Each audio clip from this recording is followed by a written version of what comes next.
I've got to get on my organising head, which is absolutely like that amount, really. And pre-planning, which is zilch. I have to get all those skills, develop them, because I came up with a kind of an idea about a year ago to do this Come Van Dine with me, which means that it'll be a group of camper vans.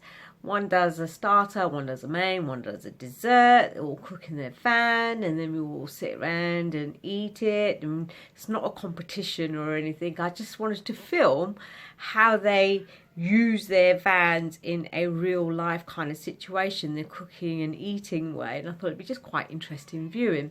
But this was thought about a year ago, and I haven't done about it until now. Which means I'm having to, like, say in like a month's time I'm going to be here at such a date, and I need 3-4 camper vans to come along and not mind having a camera put in front of their face. So I don't know how it's going to turn out, but fingers crossed things will go okay. I've done the first one, and we met at Ivanghoe campsite.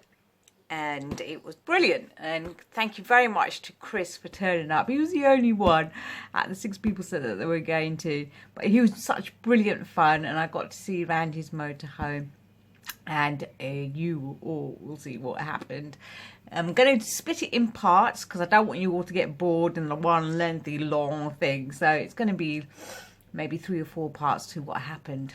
But I hope you enjoy it, and it's just work in progress, okay? So bear with me. And if any of you would like to join in, I'll probably release some dates of where I'm going to be and at which campsite. So if any of you would like to come along and join in and cook in your van, and you're going to have a camera in your face and you're okay with that, then... Oh yes, and I must say, subscribe. I'm going to follow like the rest of the YouTubers. Subscribe. And also go and subscribe to Tina Moon Does Campsites as well. The link will be in below. And because I am going to be slowly putting out videos of where I've been over the last 2 years. So it's all in one condensed place. Cooking up a feast in the van tonight. Come dine with me and have a bite. No, you don't have to be doing anything. So I've arrived, and I've got Chris here with me in his motorhome. I had a sneaky peek, and it's absolutely amazing, actually. And it's a Fiat Benimar, and he was educating me on, what was it, Spanish for what? No, Benimar is the make, made in Spain, on a Fiat Ducato. Okay, right, we're going to have a look inside. Right, so Chris is showing me that there's plenty of... Lots of storage underneath the fixed double bed at the back. Yeah. Which, oh my because God. Ivanghoe Beacon is about 1.5 miles from here, my hobby of throwing gliders off the side of big hills is what I shall do tomorrow before. Right, he's just told me that this can be winched up even more to put more stuff in there. Blimey.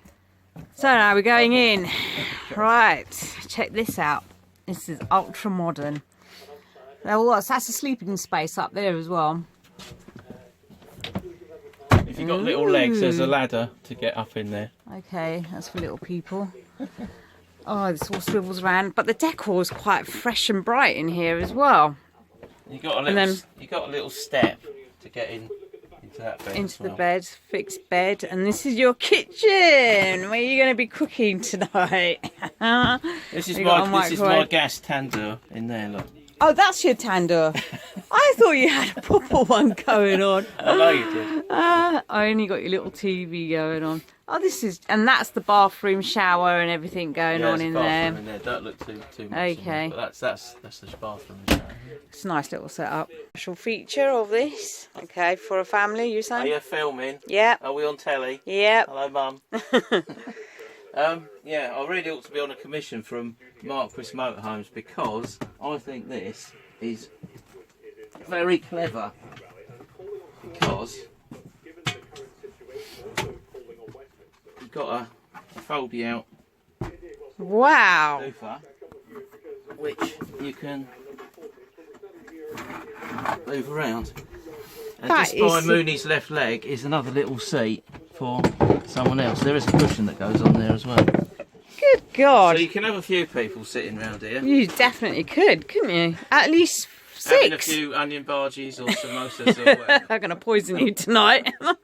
Me making Mooney a cup of coffee. There we are. We've Well, really, he's got the proper job there. Look, what is it? That's a we've Marks and reached- Spencer's we've Colombian. We've reached rock bottom. I Well, think, you got a posh in the kitchen. We had to make a filtered coffee using this contraption.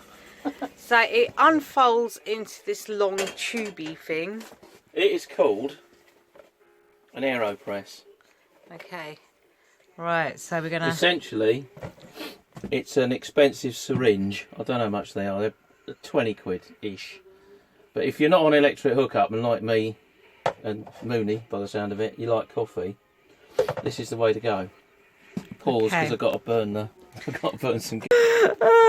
Right, come on then, Chris, get on with it. Right, how to make Mooney a cup of proper coffee using the AeroPress. You're good. You're good So at doing this. we got some funny French bread. That's a proper thing, Smells isn't it? good, Let me smells good. have a sniff. I need to have a sniff of this coffee. Oh yeah. It's proper stuff, proper coffee. And you don't need to be on mains hookup. All you need is to make some hot water, basically. So crank that in there. Crank in your not boiling water, obviously. We'll give it a mix around. Sorry if my arm's in front of the camera. It's all right. Give it a mix. This is like that thingy that you press down. What are they called? You seen those coffee? French press. No, the other thing. It's like a glass jar, and then you've got a plunger at the top, and then you press it down. Now this little thing here, this is the magic. This is the paper filter, Okay. which, yeah, moisten it. Because when you turn it upside down, then the paper filter doesn't dislodge. Okay. Stick that on the top. And then we have to wait now while the magic happens. Okay. How many seconds or minutes? A couple of minutes probably. Okay, I'll put it on pause. Are we on? We're on. Right, so it's been brewing for a couple of 3 minutes now, so moment of truth.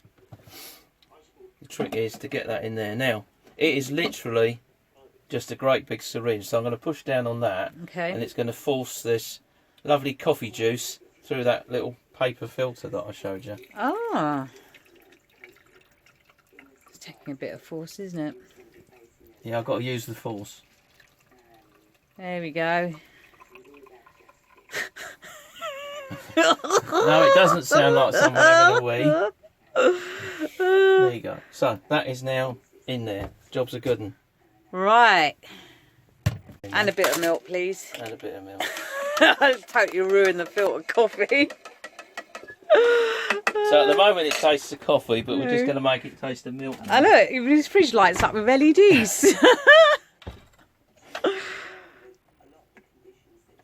I'm going to try this. What kind of coffee shall we call it? Proper. Proper coffee. It's not Nescafe, which I would refer to as coffee flavoured hot drink. It has got that sort of coffee filter flavour to it. I think I prefer the Nescafe. Oh.